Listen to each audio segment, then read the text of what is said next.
Se coloque em pé, abra sua Bíblia na carta de Paulo aos Efésios, capítulo 6, versículos 10 a 18. Estamos encerrando já essa epístola aos Efésios.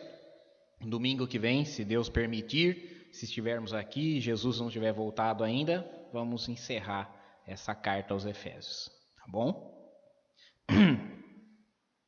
Eu deixo para fazer essas considerações de despedidas a carta domingo que vem. Efésios 6, do 10 ao 18. Vamos todos ler. Diz o seguinte: No demais, irmãos meus, fortalecei-vos no Senhor e na força do seu poder. Revesti-vos de toda a armadura de Deus, para que possais estar firmes contra as astutas ciladas do diabo. Porque não temos que lutar contra a carne e o sangue, mas sim contra os principados e contra as potestades, contra os príncipes das trevas deste século, contra as hostes espirituais da maldade nos lugares celestiais. Portanto, tomai toda a armadura de Deus, para que possais resistir no dia mau, e havendo feito tudo, ficar firmes. Estai, pois, firmes, tendo cingido os vossos lombos com a verdade, vestida a couraça da justiça, e calçados os pés na preparação do evangelho da paz, tomando sobretudo o escudo da fé, com o qual podereis apagar todos os dardos inflamados do maligno. Tomai também o capacete da salvação e a espada do Espírito, que é a palavra de Deus, orando em todo tempo, com toda oração e súplica no Espírito, e vigiando nisso com toda a perseverança e súplica por todos os santos. Oremos, irmãos. Pai, fala aos nossos corações nesse momento. Precisamos, meu Deus, ouvir a Tua santa palavra, que nos dirige, que nos conforta, que nos consola, a fim de que nós possamos vencer as nossas batalhas espirituais, a fim de que possamos prosseguir até o alvo, o prêmio da soberana vocação no Senhor. Pai, ajuda-nos a sermos vigilantes, sóbrios e fortes, meditando nessa palavra e aplicando-a em nossas vidas. Oramos a Ti, no nome do Teu Filho Jesus Cristo. Amém e amém. Poder sentar-se, irmãos? Nós chegamos, portanto, nas palavras finais de Paulo aqui aos Efésios. Somente antes da despedida, da saudação final de Paulo aqui, que vai ser o último sermão nosso, ele dá uma advertência final aos crentes que estão em Éfeso. Ele dá um alerta para que tudo aquilo que foi ouvido, ensinado, seja posto em prática, e que, por essas coisas em prática, por a doutrina de Cristo em prática em nossas vidas, será uma batalha. Há uma batalha espiritual que se trava quando se quer obedecer e ser fiel a Deus. Uma luta espiritual que só se pode ser vencida por meios espirituais. Uma luta que se trava espiritualmente e se vence espiritualmente.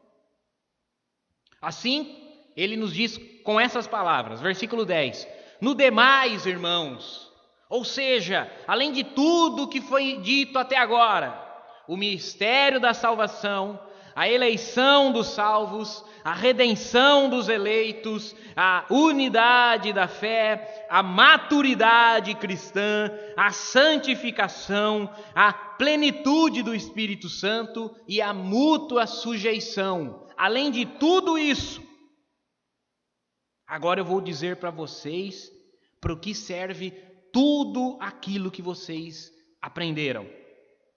Para que serve praticar todas essas coisas? É para travarmos uma guerra espiritual. Ele diz: no demais, sejam fortalecidos. A fé é comparada aqui por Paulo a um músculo que precisa ser exercitado, precisa ser trabalhado a fim de se fortalecer. A comparação de Paulo ao crente na batalha espiritual é nos termos de um soldado numa batalha, em guerra. Como um soldado precisa estar forte para a guerra? Como é que ele faz para conseguir isso? Ele treina, ele se alimenta, ele se abstém. Ou seja, o crente põe em prática a doutrina cristã. Isso é o nosso alimento, ouvirmos a palavra e o nosso treino, praticá-la em nosso lar, no nosso trabalho, na comunidade com os irmãos. Temos que nos preparar, nos fortalecendo. Ele diz: fortalecei-vos no Senhor. O Senhor é a fonte da nossa força. O Senhor é a fonte do nosso vigor. Nunca é o nosso ego, nunca é nada que está dentro de mim, mas é o Senhor. Se o soldado precisa de alimento, nós precisamos de alimento espiritual, e a fonte do nosso alimento espiritual é a palavra de Deus, está no Senhor. Se o soldado precisa treinar, exercitar-se, a fim de fortalecer-se para a batalha, nós exercitamos a piedade, a devoção pessoal no Senhor, praticando uma vida devocional, comprometido em aprender a palavra de Deus, em cultivar orações, súplicas, clamores, em pôr em prática a doutrina cristã, que é: ama o teu próximo como a ti mesmo. Com isso se cumpre a lei de Cristo. Ele diz: fortalecei-vos no Senhor e na força do seu poder. Fortalecei-vos no Senhor, mas também na força do seu poder. É a virtude do Espírito Santo. Nós já ouvimos poucas semanas atrás: sejam cheios do Espírito. Cheios do Espírito para poder servir uns aos outros, para poder apoiar uns aos outros, para dividir o fardo uns dos outros. Sejam cheios do Espírito, sejam cheios da virtude do Espírito. Fortalecei-vos no Senhor e na virtude do Espírito Santo, na força do seu poder. Isso é uma obra miraculosa. Isso é uma obra sobrenatural de Deus em nossas vidas. Não vem de um treinamento moral, não vem de um curso espiritual, religioso, nada do tipo, mas a própria virtude do Espírito Santo opera um milagre em nós, nos fortalecendo à medida com que nós nos alimentamos e nos exercitamos como soldados numa batalha espiritual. Versículo 11 ele diz assim: revesti-vos de toda a armadura de Deus.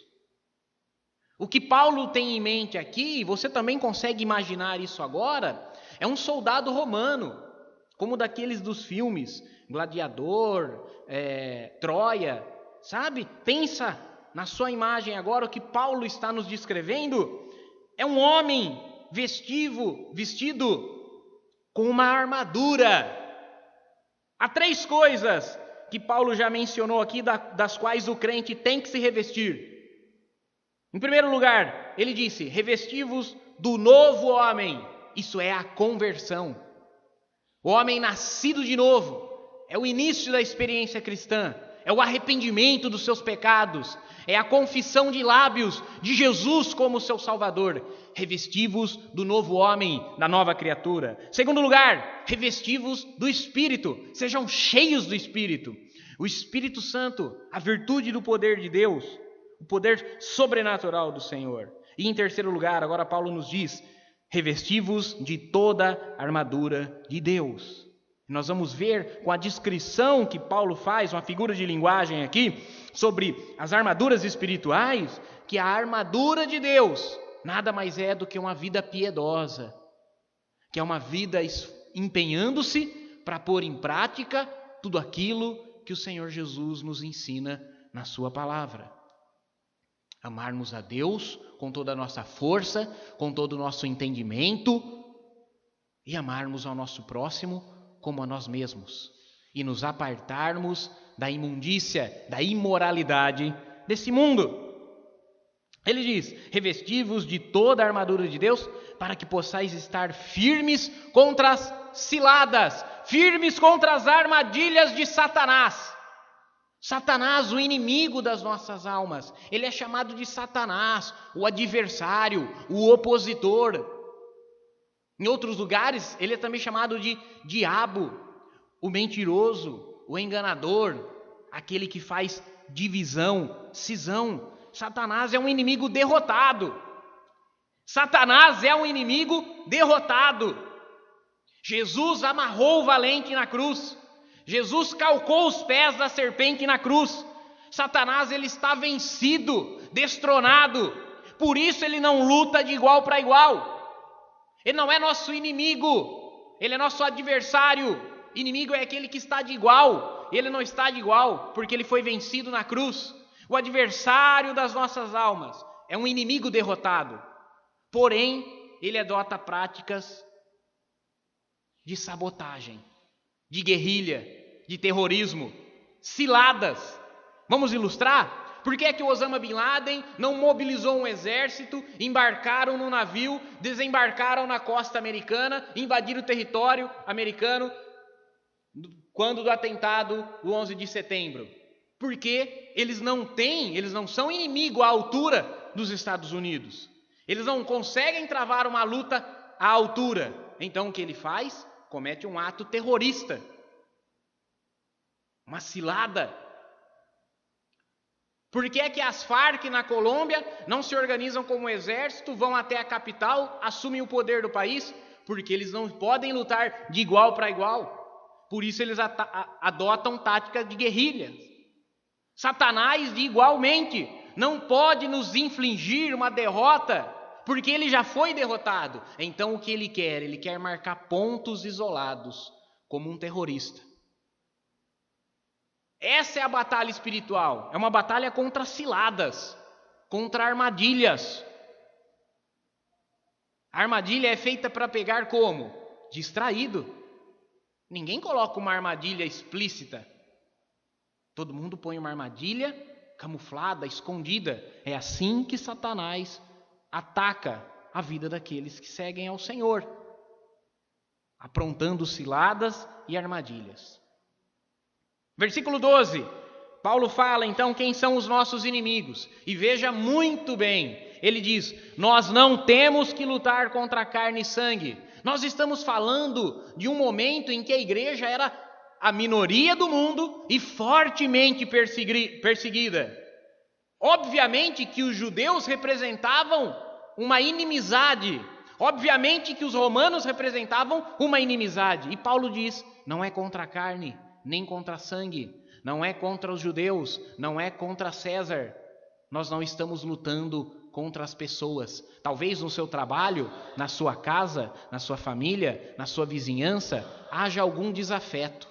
Para os jovens na escola, talvez haja algum desafeto. Alguém com que você não se dê, alguém com que você não tenha toda afinidade, alguém que por vezes puxa o seu tapete, quer ver você tropeçar. Sua luta não é contra essa pessoa.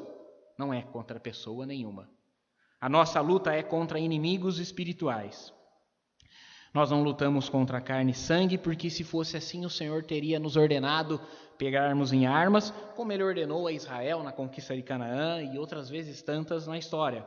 Nossa luta é contra um exército espiritual da maldade. Nós lutamos contra principados, potestades, dominadores e hostes espirituais da maldade. Nós lutamos contra os demônios desse mundo. contra o Deus desse século, Satanás, o príncipe da potestade do ar, que cega o entendimento dos incrédulos para que eles não creiam no evangelho de Jesus. E como é que nós lutamos contra Satanás? E aqui eu quero fazer um parênteses, porque antes de nós entendermos como se dá a batalha espiritual, nós precisamos desfazer uma confusão muito comum. Quando Paulo está dizendo nós temos que lutar contra principados, potestades, poderes dominadores das trevas e exércitos espirituais da maldade, nada tem a ver com exorcismos nem expulsar demônios. Vou repetir de novo. Batalha espiritual não tem nada a ver com expulsar demônio. Não tem nada a ver com exorcismo. Mas pastor, Jesus não expulsou demônios? Sim. Mas pastor, Jesus não deu autoridade aos seus discípulos a expulsarem demônios? Sim. Porém, Jesus nunca saiu a expulsar demônios. Os evangelhos dizem que Jesus ia de cidade em cidade, de aldeia em aldeia, pregando o evangelho e curando as mazelas do povo. E nessas idas e vindas, ensinando o evangelho, vez ou outra, na presença de Jesus, os demônios convulsionavam. E por que os demônios convulsionavam na presença de Jesus? Porque eles imaginavam que Jesus tinha vindo por fim nesse século. Então eles imaginavam que era o fim do mundo. Por isso eles convulsionavam. E eles falavam com Jesus: ah, Jesus Nazareno, vieste nos atormentar antes do tempo. Mas Jesus não lhes permitia falar e os expulsava. Parece um pouco diferente do que acontece hoje em dia em algumas ditas igrejas, né? Que a pessoa põe o microfone na boca do endemoniado, ao contrário de Jesus, que mandava eles ficarem quietos. Jesus nunca fez campanha, Jesus nunca fez culto de cura e libertação, Jesus nunca fez uma cruzada de exorcismo. Pastor, o senhor está dizendo que nós não conseguimos, nós não podemos, ou não existe demônio? Existe, nós podemos expulsá-los e nós devemos. Mas isso acontece e inflige pessoas e nós não estamos aqui buscando isso. Não estamos aqui provocando isso, como Jesus não estava. Nós vemos que depois da ida de Jesus, da descida do Espírito Santo, no Atos dos Apóstolos, há um relato de Paulo, expulsa o espírito de uma mulher que tinha um espírito de adivinhação. A mulher não convulsiona, a mulher não cai no chão, a mulher não grita com Paulo como gritava com Jesus. Paulo simplesmente identifica que aquele espírito não vinha de Deus, que era um espírito enganador, e o expulsa. Não há nenhum espetáculo nisso. Então, batalha espiritual não é exorcismo, não é expulsar demônios. Expulsar demônios é uma outra coisa. Ano que vem nós vamos pregar o Evangelho de João, talvez, não sei se vai dar tempo, o Evangelho de Marcos vai ser o próximo em breve, e aí nós vamos poder falar exatamente a respeito disso, sobre exorcismo, expulsar demônios, etc. e tal. Batalha espiritual, portanto, é uma luta pessoal contra as armadilhas do diabo. Se revistam com toda a armadura de Deus para que vocês possam resistir às armadilhas, às ciladas, às emboscadas que Satanás prepara contra vocês. Batalha espiritual é vencer a tentação, é vencer a atuação do tentador, fazendo-nos desobedecer a Deus, pecarmos, blasfemarmos, murmurarmos, Satanás querendo nos afastar do Senhor por meio do nosso pecado. Isso é batalha espiritual. Portanto, tudo que Paulo fala, tudo que se segue, tudo que ele diz a respeito da armadura de Deus, é para que eu e você possamos vencer o pecado. Nosso maior inimigo aqui na terra é o pecado. Nós desagradamos a Deus, nos afastamos da sua vontade todas as vezes que nós pecamos, desobedecemos o seu mandamento, todas as vezes que nós ferimos o nosso próximo. E é contra isso que nós estamos lutando. Nós não queremos pecar. Isso é batalha espiritual. Versículo 13. Portanto, tome toda a armadura de Deus, não apenas uma parte. Isso significa objetivo, perseverança. No reino de Deus não tem meio termo, meio crente, meio santo. Ou é ou não é. Sim, sim, não, não. Tome toda a armadura de Deus. Comprometa-te totalmente com o Senhor. Persevere finalmente no Senhor. Não dá para ser meio termo. Não dá para tomar uma espada e sair de corpo nu. Não dá para colocar um capacete e ir para a batalha despreparado. Não dá. Ou é toda a armadura, ou não é nenhuma. Ou é um comprometimento, ou é um objetivo firmado, ou é uma perseverança total, ou você não está batalhando com o Senhor. Ele diz: revistam-se de toda a armadura para que vocês possam resistir no dia mau, no dia da tentação, no dia em que o diabo lhe oferecer o pecado como algo vantajoso, como algo prazeroso. O diabo quer que você desobedeça a Deus, que você negue a Jesus. Isso se apresenta para nós de diversas maneiras, irmãos. Seduções do mundo. No mundo há uma série de seduções, uma série de prazeres passageiros, momentâneos, que satisfazem a nossa carne, mas como uma dose de droga, ele nos inflige o prazer momentâneo e uma depressão logo em seguida. Isso é o que o pecado nos faz, são seduções desse mundo. Mas também o diabo pode nos tentar com perseguições, tribulações, para ver se nós negamos a Jesus, para ver se nós omitimos a nossa fé. Mas também há provações nesse mundo, em que o diabo tenta nos confundir quando Deus está nos conduzindo a um aperfeiçoamento por meio de provações. Ele diz: depois que vocês vencerem o dia mau, que vocês vencerem o pecado, que vocês vencerem as perseguições, as tribulações, fiquem firmes. Deus não quer que nós cheguemos ao fim dessa lida, ao fim dessa batalha, capengando. Não. Nós iremos lutar, nós iremos perseverar, nós iremos vencer as batalhas espirituais contra o pecado, contra as perseguições, contra as oposições da nossa fé, e ficaremos firmes ao final. E então ele descreve aqui, para que nós fiquemos firmes, atuando com perseverança, fidelidade, sem amolecer, sem dormir, sem cochilar, vacilar, nós precisamos vestir a armadura. E versículo 14 ele começa então falando quais são essas armaduras. A primeira armadura é a verdade. Ele diz: estejam seus lombos cingidos com a verdade. É um cinto. Imaginou um cinto de amarrar nas costas, um cinto sobre o abdômen do soldado? Isso podia ser um cinto de couro amarrado com tiras, podia ser uma faixa de linho enrolada em volta do abdômen. Paulo diz que o nosso cinto, nossa firmeza é a verdade. Sem verdade é impossível avançarmos nisso. A verdade é a firmeza do lombo dos crentes. A verdade tem dois aspectos. Primeiramente, a verdade da palavra de Deus. Em segundo lugar, a verdade pessoal, honestidade, sinceridade. Sem verdade não dá. Assim como o cinto fortalece a coluna, os lombos do soldado para aguentar uma armadura que é pesada, assim o crente precisa da verdade como firmeza, porque senão ele não suporta a responsabilidade que é professar fé em Jesus. Senão, da mesma maneira que a coluna do soldado quebra com o peso da armadura, nós também partimos ao meio com a responsabilidade que é a mensagem do Evangelho. Então, mentira, jamais, nem pensar. Nós sabemos quem é o pai da mentira, ele não é o nosso pai, né? Nós somos filhos de Deus.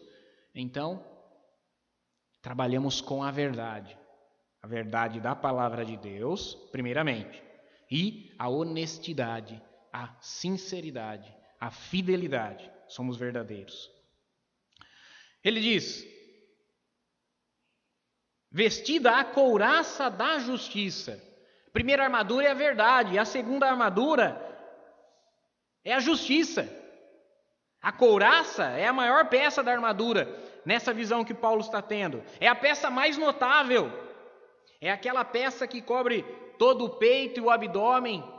Algumas vêm até esculpidas no formato de um físico perfeito, né? Vocês estão imaginando aí comigo. e ela protege os órgãos vitais, dos quais o principal é o coração. A palavra de Deus nos diz assim: de tudo que se deve guardar, guarda o coração, porque dele procede as fontes da vida. Quando a palavra de Deus fala sobre o coração, está falando sobre a natureza humana. E nós temos uma natureza decaída. Jesus diz: do coração procedem os maus pensamentos, as blasfêmias, as mentiras, os homicídios, os adultérios, etc, etc. O pecado está, antes de tudo, na nossa natureza pecadora. Nós somos de carne e de osso. Jesus disse: a carne é fraca. Não foi qualquer pessoa que disse, foi o Filho de Deus, aquele que em tudo foi pecado, porém, aquele que em tudo foi tentado, porém sem pecar. Ele disse: a carne é fraca. O espírito até está pronto, mas a carne continua sendo carne. O nosso coração, o que protege o nosso coração é a justiça. Quem aqui tem justiça? Eu não tenho justiça. Deus olhou desde o céu, Salmo 14, para ver se tinha alguém que tivesse entendimento, se houvesse alguém que o buscasse. Todos desviaram-se, fizeram-se juntamente imundos. Não há ninguém que faça o bem, não há nenhum justo, nenhum sequer. Então estamos enrolados, né? Como é que nós vamos proteger o nosso coração de uma couraça de justiça? O nosso coração que é de carne, o nosso coração que é inclinado a desobedecer, como vamos pôr justiça nele? Romanos capítulo 5 diz assim: tendo sido justificados pela fé, tende paz para com Deus pelo sangue de Jesus. A fé em Jesus justifica o homem pecador. Na cruz, Jesus representava a mim e a você. Quando nós vemos o Jesus flagelado na cruz, nós devemos ver a nós naquele lugar. O nosso corpo castigado, açoitado, pregado na cruz, ensanguentado, coroado de espinhos, éramos eu e você. Eu e você merecíamos o castigo por causa do nosso pecado. Mas Deus nos amou de tal maneira, e Deus prova o seu amor para conosco, em que Cristo morreu por nós, quando nós éramos ainda pecadores. Somos justificados quando nós cremos em Jesus. A pergunta é bem simples: você crê em Jesus? Você crê que Ele é o Filho de Deus? Você crê que na cruz Ele morreu substituindo a você? Então você recebeu justiça, porque Ele recebeu o seu pecado. Deus creditou na conta de Jesus o seu pecado, e por causa disso Ele creditou na sua conta a justiça que era de Jesus. A isso nós chamamos a justificação pela fé, porque nós temos um coração regenerado, um coração novo, um coração para sermos povo de Deus e para que o Senhor seja o nosso Deus. Fé em Jesus é a nossa justiça. Temos justiça quando cremos em Jesus. Versículo 15, preparação. Paulo faz aqui uma comparação aos pés calçados. Isso significa prontidão. É estar equipado para uma jornada. Nós temos que chegar na cidade celestial. Nós temos que chegar na vida eterna. Temos que caminhar nesse mundo de armadilhas com Jesus. Ninguém sai descalço. Estar com os pés calçados significa prontidão, estar de ânimo pronto. Você vai sair fazer uma viagem no final do ano? Vai? Você sabe já o que vai na mala? Sabe, não sabe? Você vai se equipar, vai pôr tudo o que você precisa. Estejam os seus pés calçados com a preparação do Evangelho da Paz. O crente precisa estar preparado para essa batalha espiritual. Não vacilante, equipado, pronto.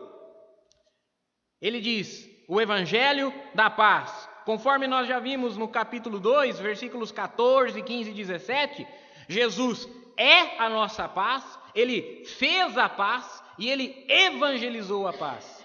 Jesus é a nossa paz para com Deus, tendo sido justificados pela fé, tende paz para com Deus. Ele fez a paz entre os povos que não eram o povo de Deus.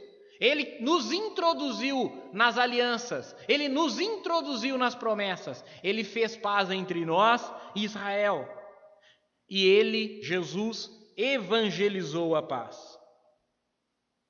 O Evangelho é essa mensagem, que pela fé o pecador encontrou paz para com Deus. Você está preparado? Você está de prontidão? Em outras palavras, a mensagem do Evangelho está na ponta da sua língua?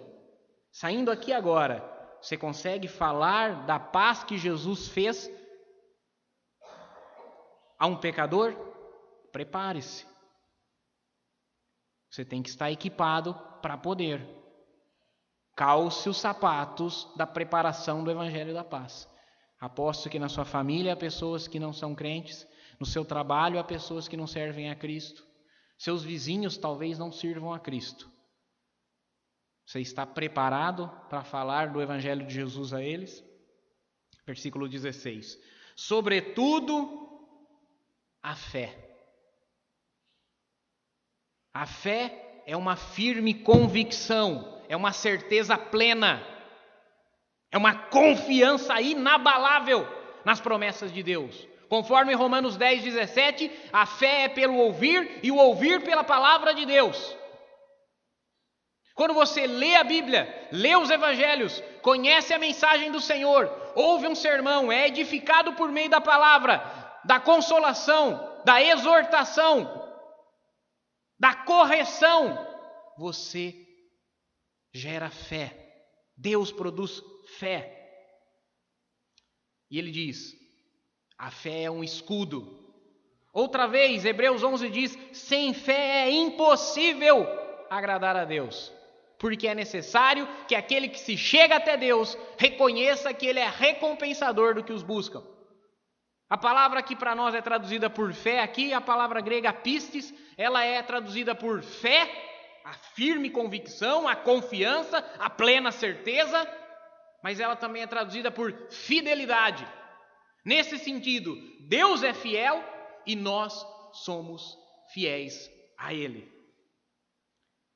E é um escudo por quê? Porque Satanás ataca com setas inflamadas, dardos inflamados. Sabe aquele dardo da Olimpíada, aquela haste que o camarada arremessa lá longe, uma lança? Agora você pensou no soldado inimigo lançando uma lança à distância, com fogo na ponta, para pôr fogo no acampamento? Satanás nos ataca com isso. Lanças de fogo. São tentações, são provas contra a nossa fidelidade. A fidelidade é um escudo repelente contra essas lanças, essas dúvidas, essas fraquezas, essas tentações de Satanás, a fim de que nós pequemos e desobedecemos a Deus. A fé é um escudo, porque Deus é fiel e nós também somos fiéis a Ele, a fim de repelirmos essas lanças de fogo. Versículo 17. Tomai também o capacete da salvação. O capacete protege a cabeça do soldado. Paulo está nos alertando a protegermos a nossa mente, os nossos pensamentos. Colossenses 3:2 diz assim, pensem nas coisas do alto, onde Cristo está. Outra vez Paulo nos escreve, tudo que é louvável, tudo que é de boa fama, pensem nessas coisas. Você precisa proteger a sua mente. O capacete protege alguns órgãos que são a entrada da nossa mente, os nossos olhos. O que é que nós estamos vendo? Principalmente hoje, com a possibilidade na tela de um smartphone, na tela de um computador. O que é que você está pondo diante dos seus olhos? O capacete protege os seus olhos. A cabeça, há também os ouvidos. O que é que você tem ouvido? Em primeiro lugar, dentro dessa mesma possibilidade de ver coisas que não são edificantes, você também pode ouvir coisas que não são edificantes, mas ouvir vai além, ouvir conversas. Se há olhos, há ouvidos, há também a boca. O que é que você tem falado? O capacete da salvação protege a sua mente, os seus pensamentos, guardam os seus pensamentos no Senhor, pensando nas coisas que são do alto, onde Cristo está, naquilo que é louvável, naquilo que é de boa fama, pensando nessas coisas, guardando os meus olhos, os meus ouvidos e os meus lábios de circunstâncias, lugares, companhias que não são edificantes. Cuidado com o que vemos, cuidado com o que ouvimos e cuidado com o que falamos. Tomai o capacete da salvação e a espada do Espírito, que é a palavra de Deus. A espada do Espírito, que é a palavra de Deus. São essas sagradas letras, é a Bíblia. Essa é a palavra que Deus nos deu. Essa é a vontade de Deus para nós. Nós precisamos saber manejá-la. De todas as armas que nós recebemos, apenas uma é de ataque. Todas as outras nos põem na situação defensiva. Mas a palavra de Deus é uma arma de ataque. É, porém, uma arma curta. Nós não temos flecha da fé, não temos lança da salvação. A espada é uma arma curta, é uma arma para travarmos uma batalha corpo a corpo. Isso nos fala de momentos de tentação pessoais. Jesus usou a palavra, Jesus usou a espada do Espírito. Mateus 4,10 ele disse: vai-te, Satanás, porque está escrito. Como é que nós vencemos Satanás?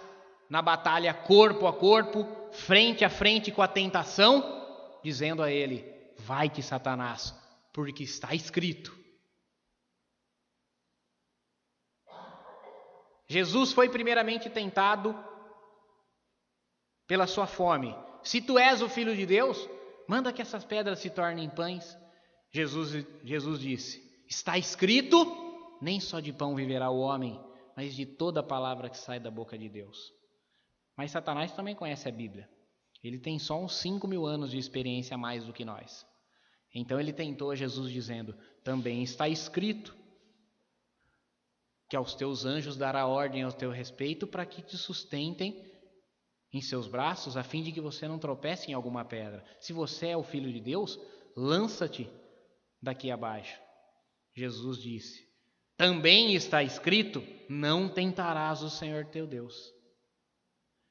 Então Satanás mostrou todos os reinos do mundo e disse a Jesus: tudo isso te darei se prostrado me adorares. Então Jesus responde: vai-te, Satanás, porque está escrito. Como tem feito falta para nós dizermos está escrito. Não é o nosso caso, não é o nosso meio, mas hoje em dia é muito mais fácil aquele tal do eis que te digo, não é? Mas nem Jesus usou o eis que te digo com Satanás. Ele disse: está escrito. Essa é a palavra de Deus. Essa é a espada do Espírito. Pronto? Acabou? Agora você tem a verdade, está firmado na verdade. Agora você tem justiça, porque alcançou justificação pela fé em Jesus. O que mais que temos? Estamos preparados, equipados com o Evangelho da paz. Temos um escudo da fé, fidelidade. Temos a nossa mente, os nossos pensamentos guardados pelo capacete da salvação, protegendo aquilo que vemos, o que ouvimos e as coisas que falamos. E temos a espada do Espírito. Pronto? Não. Versículo 18. Orando em todo o tempo, com toda oração e súplica no Espírito, vigiando nisso, com toda a perseverança e súplica por todos os santos. Já pensou? Um exército que tem todo o equipamento, toda a arma, mas não tem comunicação? A comunicação evoluiu na guerra, não evoluiu? Primeiro, ia alguém correndo no meio do campo de batalha, no meio do fogo cruzado, para levar um relatório, para levar uma ordem, uma estratégia. Depois eles substituíram esse maluco que corria por um pombo, né? Soltava um pombo correio. Se alguém matar o pombo, é menos do que um soldado. E hoje nós temos internet, né? A internet, que hoje nós usamos para tudo que é entretenimento, ela foi criada por causa da guerra. Como controlar a informação, como controlar as ordens, os comandos. Antigamente eles interceptavam o código Morse e hoje em dia eles hackeiam os sites. Guerra sem comunicação não vai ser vencida. Como é que nós vamos saber as ordens do nosso general, o Senhor Jesus? E como é que nós vamos comunicar, como é que nós vamos prestar contas uns aos outros? Perseverem na oração. Perseverem na oração. Em toda oração e súplica no Espírito, orando e intercedendo por todos os santos. O modelo de oração bíblica é esse: oração suplicante, humilde, sincera, contando com a pessoa que está do seu lado. Ninguém vai para a guerra sozinho. E mesmo que você for num grupelho, esse grupelho não subsiste se ele não tiver comunicação com todos os outros. Cada regimento precisa comunicar-se uns com os outros. Nós temos um general, um comandante em comum. Perseverança na oração. Oração suplicante, oração por todos os santos. Orar no Espírito significa orarmos à vontade de Deus. Orarmos no Espírito significa orarmos à vontade de Deus. Tiago 4,3 diz assim: vocês pedem e não recebem, porque vocês pedem mal, porque vocês pedem unicamente com o objetivo de gastar com os seus deleites. Vocês pedem unicamente com o objetivo de demonstrar a vaidade de vocês. Comparamos isso com 1 João 5,14, que diz assim: essa é a certeza que temos, que se nós oramos a vontade de Deus, Ele nos ouve.